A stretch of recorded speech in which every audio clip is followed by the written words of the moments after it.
Bismillahirrahmanirrahim. Assalamualaikum warahmatullahi wabarakatuh. Bapak Ibu yang saya hormati, Alhamdulillah kita bersua kembali di channel Guru Mande. Channel yang khusus membahas mengenai seputar ASN, baik itu PNS, P3K maupun pensiunan. Dan ada yang bertanya ya tentang masalah pribadi ataupun siapa saya ini gitu, sehingga berbicara mengenai tiga hal itu, yaitu tentang PNS, tentang P3K dan juga tentang pensiunan. Ya, perkenalkan Bapak Ibu, saya adalah seorang pegawai negeri sipil aktif yang ada di sebuah kementerian pusat ya. Dan berbicara mengenai PNS, masa pensiun itu adalah sebuah keniscayaan, sebuah hal yang kemungkinan besar itu akan dialami ya, termasuk saya sendiri kemungkinan besar itu akan mengalami masa pensiunan. Walaupun memang tidak dipungkiri ya bahwa ada juga PNS yang ketika atau sebelum masa purna itu sudah dipanggil oleh Allah SWT, sudah meninggal. Tapi itu lain hal. Yang jelas adalah ketika menjadi PNS aktif, maka pasti menghadapi masa pensiunan ya. Dan sekali lagi berbicara mengenai masa pensiunan atau pensiunan itu sendiri, tetap ada hak dan juga ada kewajiban. Ada hak yang didapatkan, yaitu ya tentu adalah gaji bulanan yang dinikmati oleh Bapak Ibu sebagai pensiunan. Tapi juga ada hak yang harus ditunaikan. Dan kita kali ini di video kali ini akan fokus mengenai kewajiban apa saja yang harus ditunaikan oleh seorang pensiunan. Bersumber dari PT Taspen, ini resmi dari PT Taspen, ternyata PT Taspen hanya mensyaratkan dua saja ya. Ada dua kewajiban yang harus Bapak Ibu sebagai pensiunan itu lakukan ya. Jadi hanya ada dua saja ya untuk mendapatkan hak-hak sebagai atau hak-hak itu berupa gaji pensiunan bulanan. Dua kewajiban itu apa saja itu?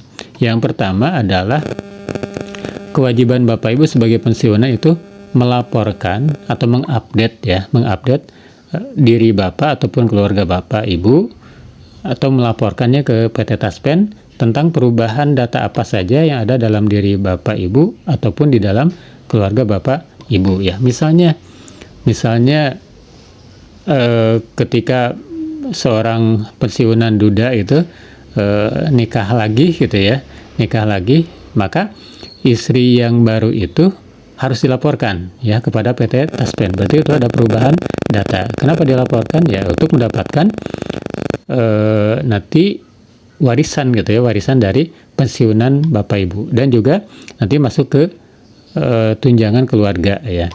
Kemudian juga misalnya perubahan data apa lagi yang harus dilaporkan ke PT Taspen, misalkan Bapak Ibu ketika memiliki anak yang berusia lebih dari 21 tahun, maka itu juga harus dilaporkan. Kenapa? Karena setelah 21 tahun, kalau tidak sekolah atau tidak kuliah, maka itu akan dihapus dari daftar tunjangan anak ya, dari gaji pensiunan Bapak Ibu.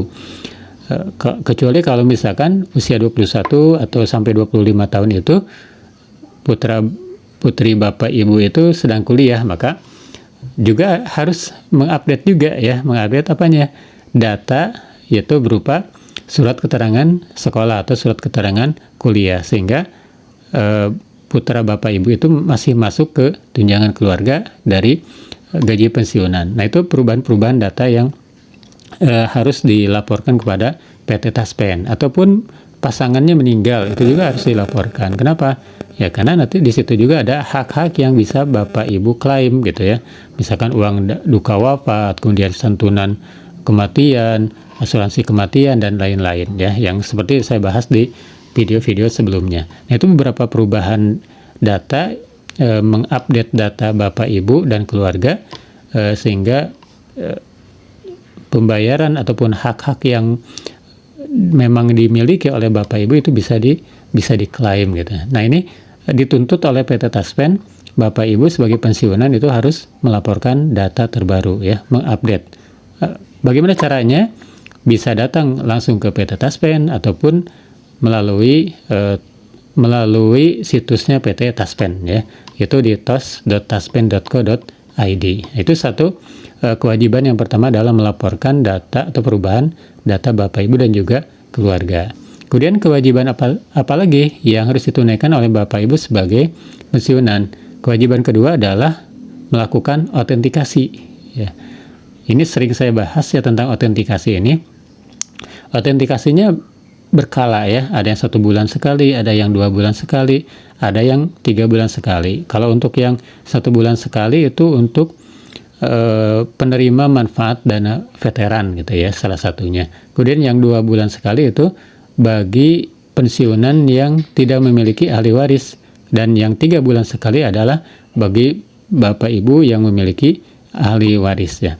Nah, autentikasinya melalui online, yaitu melalui aplikasi Taspen Autentikasi. Kalaupun nanti ada berbagai keadaan yang tidak memungkinkan Bapak Ibu untuk melakukan autentikasi secara online, maka itu ada pengajuan ataupun Bapak Ibu bisa mengajukan ke PT Taspen untuk ada surat pelakuan khusus ya. Artinya Bapak Ibu tidak melakukan autentikasi, tetapi memang harus datang ke PT Taspen atau ke kantor mitra bayar dari PT Taspen. Nah, itu Bapak Ibu 2 kewajiban yang dituntut oleh PT Taspen terhadap Bapak Ibu sebagai pensiunan. Yang pertama adalah melaporkan segala apapun perubahan data yang ada di Bapak ataupun di keluarga Bapak Ibu ya. Kemudian yang kedua adalah melakukan autentikasi rutin, baik sebulan sekali, 2 bulan sekali, atau 3 bulan sekali. Nah, itu adalah 2 kewajiban yang harus ditunaikan oleh Bapak Ibu ya. Terima kasih atas perhatian Bapak Ibu, semoga tetap taat, semoga tetap sehat dan selalu bahagia ya. Terima kasih. Wassalamualaikum warahmatullahi wabarakatuh.